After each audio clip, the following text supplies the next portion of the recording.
Hola amigos y bienvenidos a Apologética con Marta.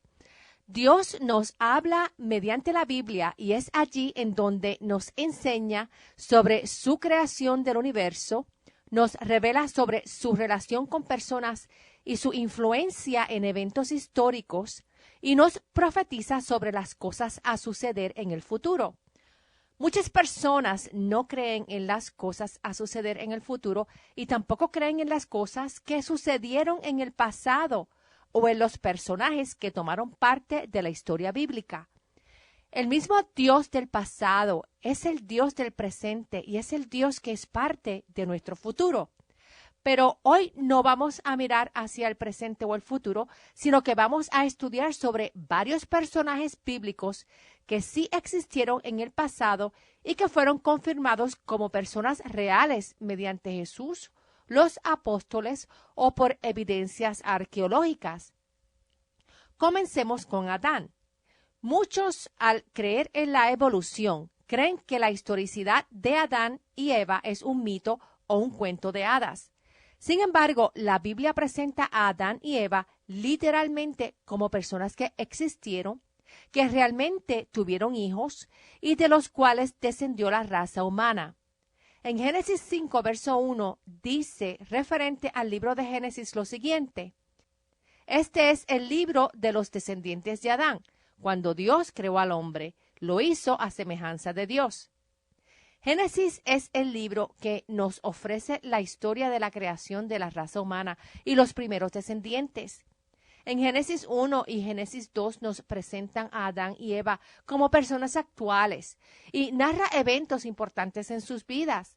Ellos tuvieron hijos y sus hijos tuvieron hijos y podemos obtener sus nombres si leemos Génesis capítulo 4 y capítulo 5. En adición, otras cronologías en el Antiguo Testamento y Nuevo Testamento ponen a Adán como el primer hombre de la raza humana. Ya mencioné Génesis 5.1, pero también tenemos Primera de Crónicas, capítulo 1, que nos da un listado de los descendientes de Adán y llega hasta Abraham. Si vamos al Nuevo Testamento, allí encontramos que Lucas, cuando presenta la genealogía de Jesús, establece a Adán como primero en la genealogía de Jesús. La genealogía de Jesús mediante José en Lucas empieza en Lucas capítulo 3, verso 23, pero comencemos a leer desde Lucas 3, verso 33, yendo hacia atrás, y dice que Judá fue hijo de Jacob, hijo de Isaac, hijo de Abraham, hijo de Taré, hijo de Nacor, hijo de Serug, hijo de Ragau, hijo de Peleg, hijo de Eber, hijo de Selah, hijo de Cainán, hijo de Arfaxad, hijo de Sem, hijo de Noé, hijo de Lamec, hijo de Matusalén, hijo de Enoc, hijo de Jared, hijo de Mahalalel, hijo de Cainán, hijo de Enos, hijo de Set, hijo de Adán, quien fue hijo de Dios. Como ves, aquí el padre de Adán es Dios mismo quien lo creó. De hecho, el mismo Jesús, quien es Dios en la carne, se refirió a Adán y Eva literalmente como el primer hombre y la primera mujer, y haciendo su unión física la base y el fundamento del matrimonio. En Mateo 19, versos 4 al 6, Jesús dice: ¿No han leído que el que los creó en el principio los hizo hombre y mujer? Y dijo: por esta causa el hombre dejará a su padre y a su madre y se unirá a su mujer, y serán los dos una sola carne. Así que ya no son más dos, sino una sola carne. Por tanto, lo que Dios ha unido, no lo separe el hombre. El apóstol Pablo nos dice en Romanos que la muerte, literalmente, vino al mundo por un hombre que literalmente existió.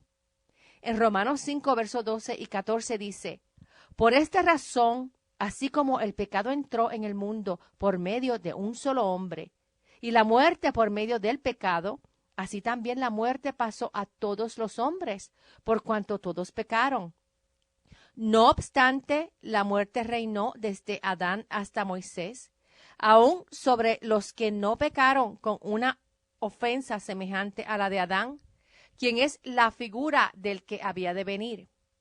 Y nuevamente tenemos que en 1 Corintios 15, verso 45, en donde el apóstol Pablo compara a Adán, quien fue el primer Adán con Cristo, quien fue el último Adán, lo cual nos da a entender que el primer Adán literalmente existió en forma física, al igual que Cristo vino en forma física. Pablo comparó aquí a dos figuras históricas, a Adán y a Cristo.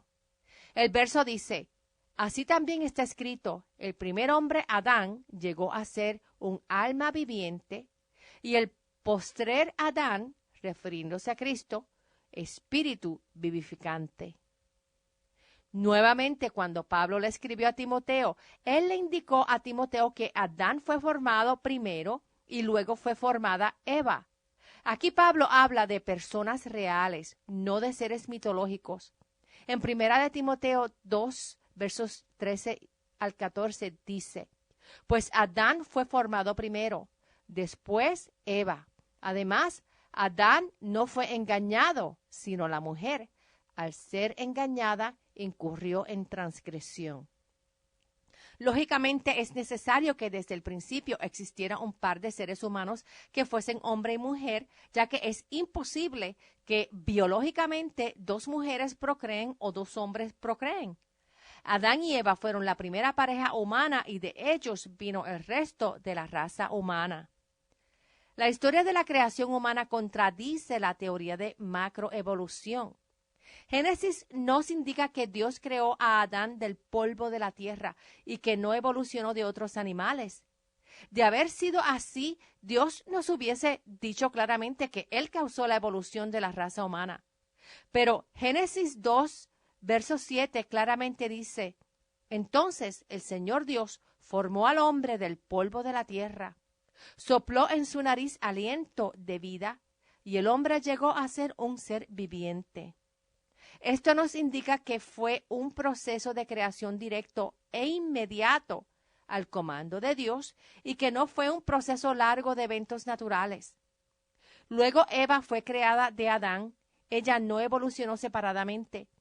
En adición, Adán fue un ser inteligente que podía hablar y comunicarse con un lenguaje y podía estudiar y ponerle nombre a los animales y llevar a cabo actividades para mantener la vida. Adán no era un gorila ignorante. Otro personaje e historia del Antiguo Testamento que fue confirmado por Dios en el Nuevo Testamento fue a Jonás y su estadía de 3 días dentro de un gran pez. El libro de Jonás nos relata la historia de un profeta de Dios muy desobediente que fue tragado por un gran pez o por una ballena y luego de 3 días dentro del pez fue vomitado en la orilla del mar. Luego de esta experiencia, Jonás obedeció y fue a la ciudad de Nínive a predicar arrepentimiento según se lo había ordenado Dios. Muchos cristianos y ateos incrédulos critican esta historia, ya que la misma está llena de eventos milagrosos. Los milagros incluyen, número 1, la tormenta que inició Dios cuando Jonás intentó huir a Tarsis. En Jonás 1, verso 4 dice, pero el Señor lanzó un gran viento sobre el mar y se produjo una enorme tempestad, de manera que el barco estaba a punto de romperse. El milagro número 2 es que luego la tormenta se disipó cuando Jonás fue expulsado del barco y tirado al mar. Fue entonces que el gran pez se lo tragó y allí estuvo 3 días y 3 noches. Y este es el milagro número 3. El milagro número 4 es que el pez vomitó a Jonás en la orilla del mar luego que Dios así lo ordenó. El milagro número 5 es que, según Jonás, en 4 verso 6, en donde indica que el Señor dispuso que creciera una planta de ricino para que hiciera sombra sobre la cabeza de Jonás para protegerlo de la insolación. El milagro número 6 es que Dios dispuso que al amanecer un gusano atacó la planta de ricino y la misma se secó. Y el milagro número 7 fue que al salir el sol, Dios dispuso un sofocante viento oriental y el sol hirió la cabeza de Jonás, de modo que se desmayaba y anhelaba morirse. Dios le trajo incomodidad a Jonás. ¿Y por qué Dios utilizó a un pez como el medio de transportación para hacer que Jonás fuera a Nínive a predicar? Esta historia es bien interesante. Resulta que en Nínive era prominente la adoración a Dagón. Dagón era un dios pez muy popular en templos en Mesopotamia y en la costa oriental del Mediterráneo. Este pez dios de Asiria fue adorado por los filisteos y los babilonios. Según la mitología de Dagón, Dagón fue el padre de Baal, a quien otras naciones adoraron. La adoración a Baal causó que Israel cayera en el pecado de idolatría a dioses ajenos. Dagón era asociado con la fertilidad del cultivo. Y Dagón es mencionado varias veces en la Biblia. En Jueces 16 tenemos parte de la historia de la captura de Sansón y los versos 23 al 24 dicen que los jefes de los filisteos se reunieron para ofrecer un gran sacrificio a Dagón, su dios, y para regocijarse. Los filisteos alabaron a Dagón, diciendo que fue Dagón quien les entregó a Sansón en sus manos. En Primera de Samuel, capítulo 5, versos 1 al 7, dice que los filisteos capturaron el arca de Dios y la pusieron junto a Dagón, lo cual les trajo una plaga de parte del verdadero Dios. Leamos la historia y dice: después de haber capturado el arca de Dios, los filisteos la llevaron a Eben-ezer, a Asdod. Los filisteos tomaron el arca de Dios, la introdujeron en el templo de Dagón y la pusieron junto a Dagón. Y cuando los de Asdod se levantaron temprano al día siguiente, he aquí que Dagón estaba caído en tierra sobre su rostro, frente al arca del Señor. Entonces tomaron a Dagón y lo pusieron otra vez en su sitio. Pero al levantarse temprano al día siguiente, he aquí que Dagón estaba caído en tierra sobre su rostro, frente al arca del Señor, y la cabeza y las manos de Dagón estaban cortadas sobre el umbral. Solo el tronco le había quedado a Dagón. Por esta razón, los sacerdotes de Dagón y todos los que entran en el templo de Dagón no pisan el umbral de Dagón en Asdod hasta el día de hoy. Y la mano del Señor se agravó contra los de Asdod. Los asoló y los hirió con tumores, tanto en Asdod como en sus territorios. Al ver esto, los hombres de Asdod dijeron: que no se quede con nosotros el arca del Dios de Israel, porque su mano es dura sobre nosotros y sobre Dagón nuestro Dios. A todo lugar a donde trasladaron el arca, Dios envió tumores y plagas, hasta que con gran pánico los filisteos tuvieron que devolver el arca a los levitas en Israel. El dios Dagón de los filisteos era nada al lado del verdadero Dios de Israel. En Primera de Crónicas, capítulo 8, versos 10 al 12, vemos nuevamente el nombre de Dagón. En esta historia dice que los filisteos, luego de la batalla con el rey Saúl, tomaron sus armas y la cabeza de Saúl y la clavaron en el templo de Dagón. Regresando a Jonás en Nínive, el hecho de que el pez vomitó a Jonás y lo devolvió a la orilla del mar para que luego llevara el mensaje de arrepentimiento a personas que le rendían culto a un dios pez, tiene que de alguna manera haberle abierto los ojos y los oídos para ellos en Nínive escuchar ese mensaje de arrepentimiento que el verdadero Dios les envió mediante Jonás. Jonás no fue un personaje mitológico o un cuento de hadas. Jonás fue parte de la historia profética de Israel. Jonás aparece en las crónicas de Israel como el profeta que predijo el éxito militar de Jeroboam II contra Siria. En Segunda de Reyes 14, verso 25, dice que Jeroboam II restauró las fronteras de Israel desde Lebo-Hamat hasta el mar de Arabá, conforme a la palabra que el Señor Dios de Israel había hablado por medio de su siervo, el profeta Jonás, hijo de Amitai, de Gat-Hefer. Este es el mismo Jonás mencionado en Jonás 1, verso 1, que dice que Jonás es el hijo de Amitai. Los escépticos indican que Nínive nunca existió.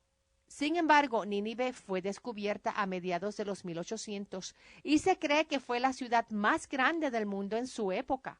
Nínive fue encontrada enterrada cerca de la ciudad de Mosul en Irak. Nínive es mencionada en 24 versos en la Biblia y 2 de sus libros en la Biblia, el libro de Jonás y el libro de Nahum, hablan sobre su destino. Nínive es mencionada también en Sofonías, en Mateo y en Lucas. Ahora, ¿cómo sabemos que Jonás fue una persona que realmente existió y que los eventos de su vida en Nínive son ciertos? Tenemos el testimonio más importante, que es el testimonio de Dios, confirmando a Jonás y su llamado profético y de arrepentimiento. Jesús es Dios en la carne, y en Mateo capítulo 12, versos 39 al 41, Jesús confirmó a Jonás, confirmó su estadía dentro del pez y su predicación en Nínive. En los versos de Mateo 12, del 39 al 41, Jesús dice a los fariseos y maestros de la ley lo siguiente: una generación malvada y adúltera demanda señal, pero no le será dada ninguna señal, sino la señal del profeta Jonás. Porque así como Jonás estuvo 3 días y 3 noches en el vientre del gran pez, así estará el Hijo del Hombre en el corazón de la tierra 3 días y 3 noches. Los hombres de Nínive se levantarán en el juicio contra esta generación y la condenarán, porque ellos se arrepintieron ante la proclamación de Jonás. Y he aquí, uno mayor que Jonás está en este lugar. Jesús habló sobre Jonás como algo real e histórico, pero a la misma vez Jesús usó ese evento de Jonás de estar 3 días dentro del pez como una metáfora para anunciar que él también estaría 3 días y 3 noches en el corazón de la tierra luego de su crucifixión y antes de la resurrección. Hasta el día de hoy se han encontrado inscripciones y otra evidencia arqueológica que confirman la existencia de 53 personas mencionadas en la Biblia. Veamos algunos de estos ejemplos. En Egipto se encontró una inscripción que menciona al faraón Jofra, y este es el mismo faraón mencionado en Jeremías 44, verso 30, que dice: así ha dicho el Señor, he aquí que yo entrego al faraón Jofra, rey de Egipto, en manos de sus enemigos y en manos de los que buscan su vida. El faraón Jofra reinó entre el 589 y el 570 antes de Cristo. Otra inscripción encontrada menciona a Mesa, quien fue el rey de Moab, y la historia del rey Mesa la encontramos en Segunda de Reyes, capítulo 3, versos 4 al 27. Otro rey del cual se han encontrado 4 inscripciones arqueológicas diferentes es Hazael, quien fue rey de Siria y quien reinó en los 800 a.C.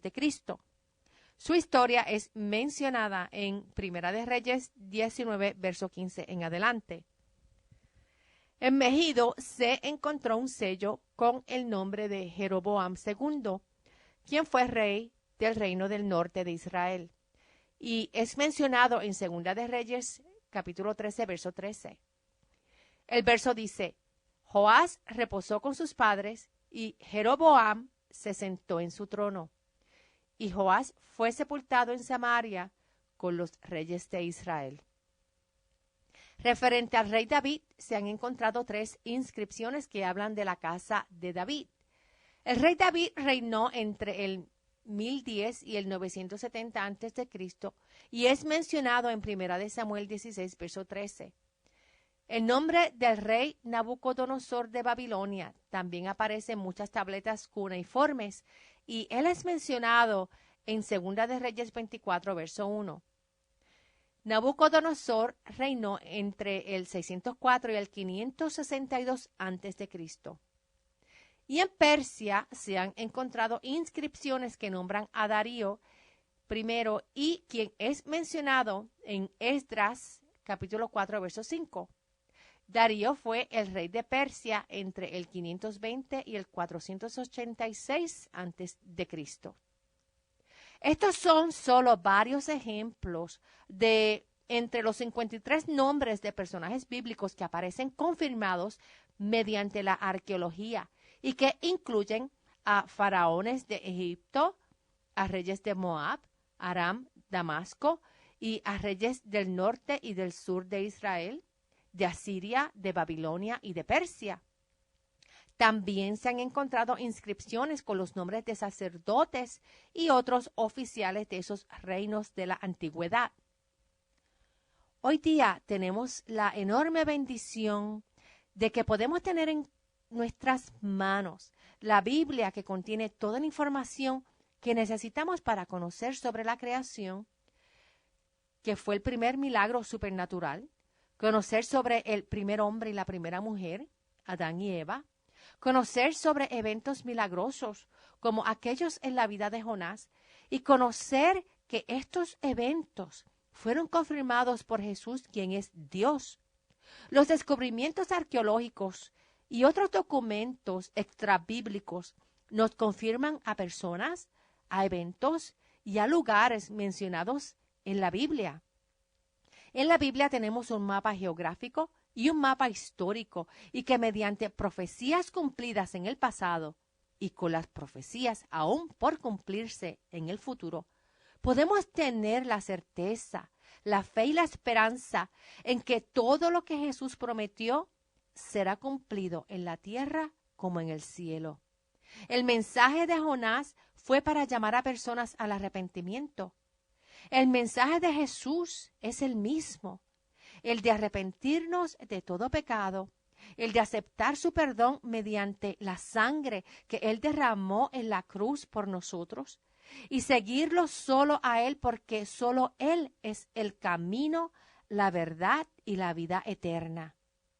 Lee la Biblia, estúdiala y guárdala en tu mente y en tu corazón. Obedece a Dios y ámalo sobre todas las cosas. Y permite que Él te llene de todo su amor, de toda su paz y de toda su sabiduría, para hoy y por toda la eternidad. Recuerda siempre que Jesús te ama. Te invito a que visites mi página en línea apologeticaconmarta.org o mi página en Facebook o mi canal en YouTube, en donde puedes encontrar este y todos mis programas radiales y otros recursos que te ayudarán a conocer la palabra de Dios y a conocer la apologética cristiana. Que Dios te bendiga y hasta el próximo programa. Chao.